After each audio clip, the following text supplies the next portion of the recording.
You cannot work your way into financial freedom the way you were taught. And here is the part nobody wants to say out loud. The rules that keep you busy are not the rules that create wealth. In 2026, you are not just behind. You are being outcompeted by automation, outpriced by landlords, and outinvested by people who barely have to try. This is not a personal failure, it is a design. This is not financial advice. This is financial education, based on how money actually moves through systems, not how feel-good speeches want you to believe it works. Let me explain what the rich do quietly, because it is not what most people imagine. Most people think rich behavior looks like luxury, big speeches, and hustle culture.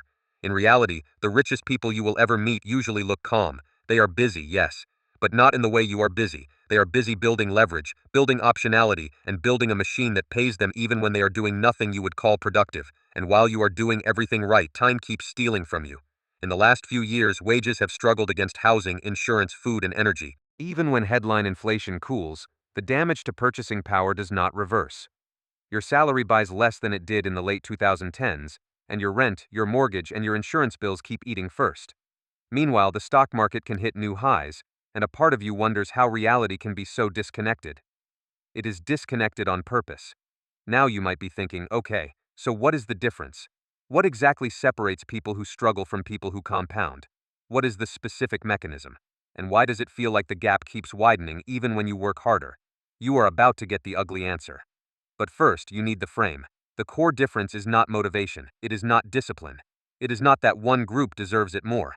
The core difference is how each group thinks about money, and what each group does with time and risk. The poor treat money like a paycheck. The rich treat money like fuel for a system. Here is a harsh starting point. Your job is not an asset. Your paycheck is not a wealth-building engine. Your labor is an input, and inputs are easy to replace. In 2026, this replacement is happening faster than most people can emotionally process because the threat is not only outsourcing anymore, it is artificial intelligence. If you think the only jobs being automated are low-skill tasks, you are late. Companies are already using AI to rewrite code, generate marketing copy, draft customer support responses, summarize legal documents, and automate reporting.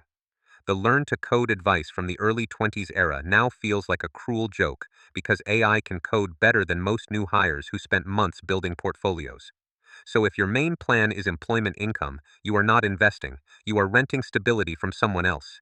And that is where the dark truth begins. People want to believe that effort is the path. But effort without ownership is just a slower way to stay trapped.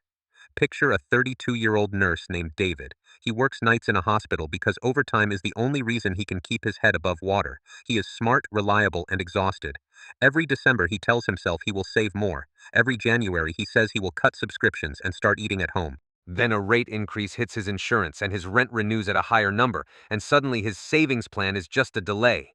David does everything you are supposed to do. He works, he tries to be responsible, he avoids scams, he even budgets, but budgeting is not an engine. Budgeting is a holding pattern when the real mechanism is being decided somewhere else.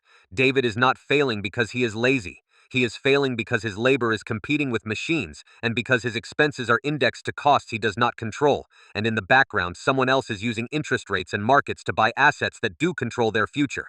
Now notice what happens when people talk about wealth. Most conversations focus on earnings, but the rich focus on leverage. They borrow when it is cheap, they buy when it is rational, and they invest in things that keep producing even when their schedules change.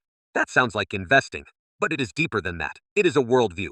The poor see money as something you earn and then spend. The rich see money as something you allocate to systems that generate more money, often with other people's time and other people's capital. And here is where the story gets truly ugly. If you have never learned how to invest, you will spend your entire life learning the wrong skills. You will get better at producing value for someone else. You will get promoted inside someone else's empire.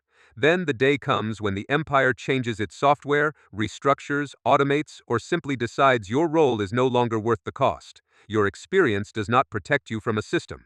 It only makes you expensive to replace. Now you might say, but the rich also work. They hustle, they grind. Yes, they work, but they work on leverage and on control. Their effort is focused on building an asset base, not just selling hours for a paycheck. And there is a reason why you never hear this clearly in school, and why most content online sells a dream instead of a mechanism. In 2026, social media is full of people showing you passive income. They call it freedom. They show their cars, their apartments, their sponsored vacations. But if you zoom in on the numbers, most of them are not passive investors. They are creators selling attention, and you are paying for the lifestyle through watch time, ads, and affiliate links. Meanwhile, the average creator is not making meaningful money. The creator economy illusion is brutal. You are not building a stable wealth plan when most months are zero. You are doing a performance, and the performance is funded by a platform that can change its algorithm overnight. That is not freedom. That is volatility with better lighting. So, what do the rich do differently? They do something boring and strategic. They build a mind that can allocate capital without panic. They build a skill set that turns opportunity into cash flow. And they build a system that does not require them to be lucky forever. Now I want to take you into the first mechanism, because this is where people usually get stuck. They treat investing like it is a financial product. It is not. Investing at the deepest level is investing in your thinking. All investments end up feeding the mind that decides them. Let me make it concrete. Imagine I give you $10 billion to invest. You are required to produce more than a 10% annual return. If you fail, you owe me $20 billion. Do you accept the deal? Of course you do not. Not because you are incapable, but because you do not know what to buy, you do not know how to measure risk, and you do not know how to survive drawdowns. Now here is the uncomfortable translation. You do not actually know how to invest because you do not know how to think under uncertainty. You freeze when markets move against you. You chase when you should wait. You panic sell when the story breaks, and you call it being realistic. The rich do not have magic. They have training, training in probability, training in time horizons, training in market structure, training in how to evaluate whether something is cheap or expensive relative to its risks.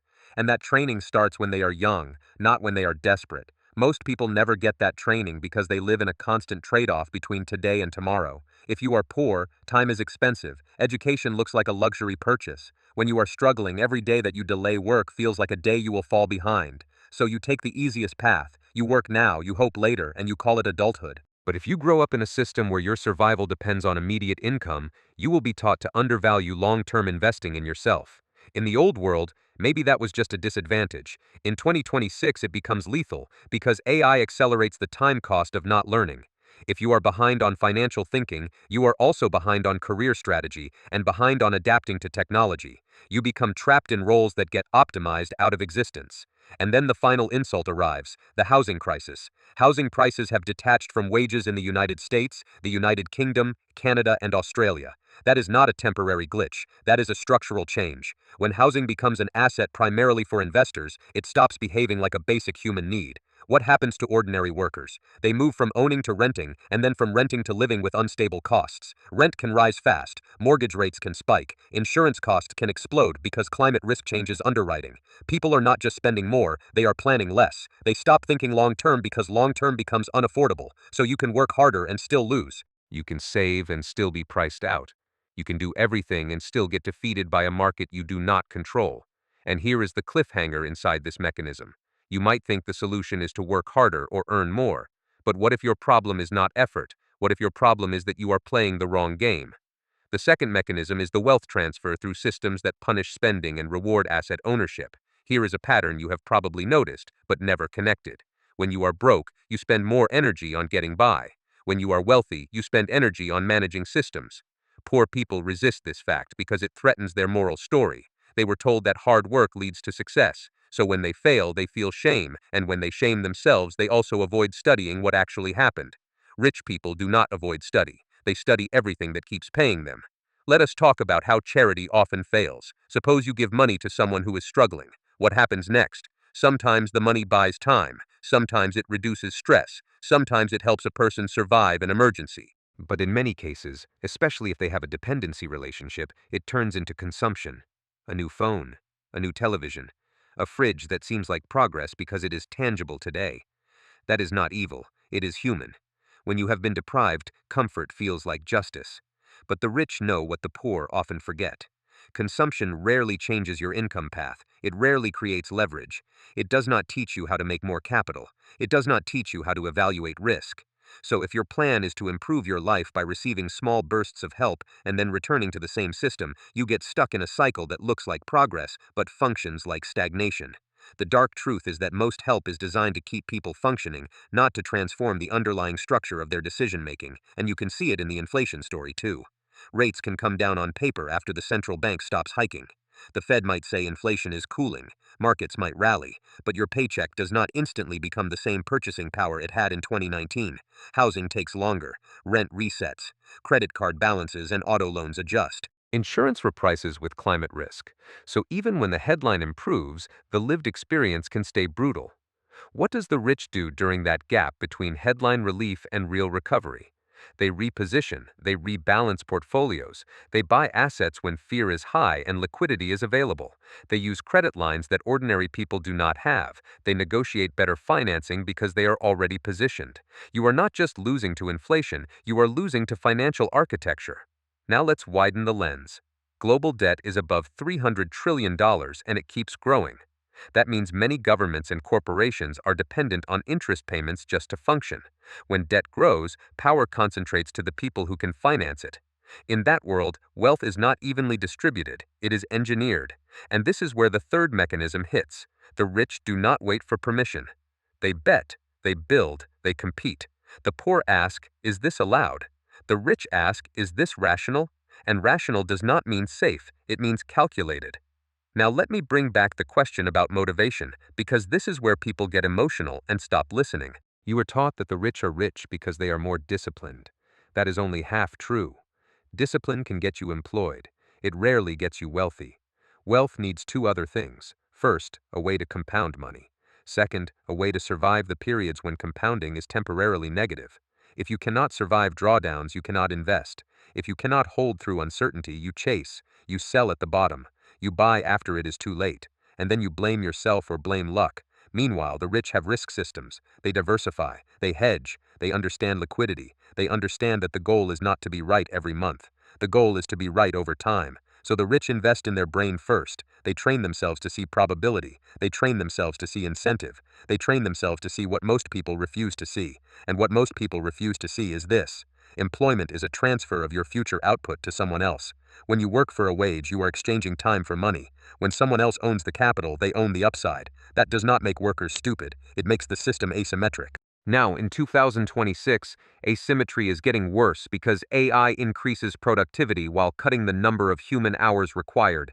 If your skill is replaceable by AI, your bargaining position collapses. If your employer can automate 5 roles, they do not need to raise wages. They just need to reduce headcount.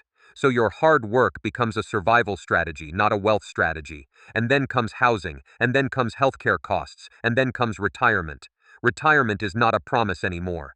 In the United States and Europe, pension systems are strained. Social Security is running into demographic math that nobody can charm away. Retirement ages keep getting pushed back because there are fewer workers supporting more retirees. This is why the rich think differently. They do not plan for retirement. They plan for financial independence where the timeline is controlled by assets, not by government formulas. The poor plan for retirement like it is a wall clock. The rich treat it like a bargaining table. Now here is the cliffhanger. You might be waiting for me to say, so what should you do? But before I tell you how people actually start building wealth, I need to destroy one more illusion. The illusion is that rich people got rich by working alone, reading books, and being special. They did not. They got rich by selling. Yes, selling. Not a scam. Not manipulation.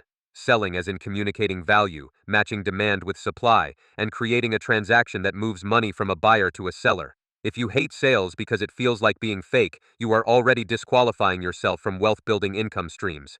Let me explain in a way that should sting. When you work for a company, you are selling your labor. When you apply for a job, you are selling yourself. When you negotiate for raises, you are selling your output. When you go on dates, you are selling compatibility and trust. Selling is not a career. Selling is a universal mechanism of exchange. The rich understand this early. They do not romanticize it, they simply accept it. Most people never accept it, and so they remain consumers. They become people who buy instead of people who create transactions. And that is how you end up with a life where your money moves toward you slowly and your bills move toward you quickly. Now let's go deeper. If you want to start from nothing, you cannot start with investing in stocks, not unless you can tolerate losing money, and most people cannot. If you have no capital, investing becomes a fantasy where you hope a small amount magically becomes life-changing. Starting from nothing requires direct cash flow. Direct cash flow typically requires sales. It requires marketing, it requires an offer, it requires distribution. And in 2026, distribution can be digital and fast because the internet exists, but distribution also means competition. Everyone has access to the same tools. So you need the next advantage, positioning. In the early days, people could compete with effort alone, but AI increased efficiency for everyone. That means effort is no longer unique. What becomes unique is who understands the system. That includes psychology, pricing, and timing. It includes the ability to learn what customers want and then to communicate it in a way that earns trust. Now I want to give you a micro story that will sound familiar. There was a talented worker named Mia who had been hired into a company with a strict boss. Mia was good at her job, but her boss was insecure. When Mia's performance improved her income and the boss heard rumors about what she could earn elsewhere, the boss began to treat Mia like a threat instead of a resource. What did Mia do? She tried to prove herself through arguments, through explanations, through social friction. The boss used that friction to make her look difficult. Then Mia finally left, and the company lost not only a worker but a momentum engine. Other people noticed that the boss discouraged future talent. They felt it too. And once the culture starts bleeding competent people, the remaining group does not improve, it just accelerates decline. Now you might think this is just office drama, but in wealth terms, it is everything. The poor focus outward on being right, the rich focus inward on controlling their outcomes. The boss in this story was not just a bad leader, he was a poor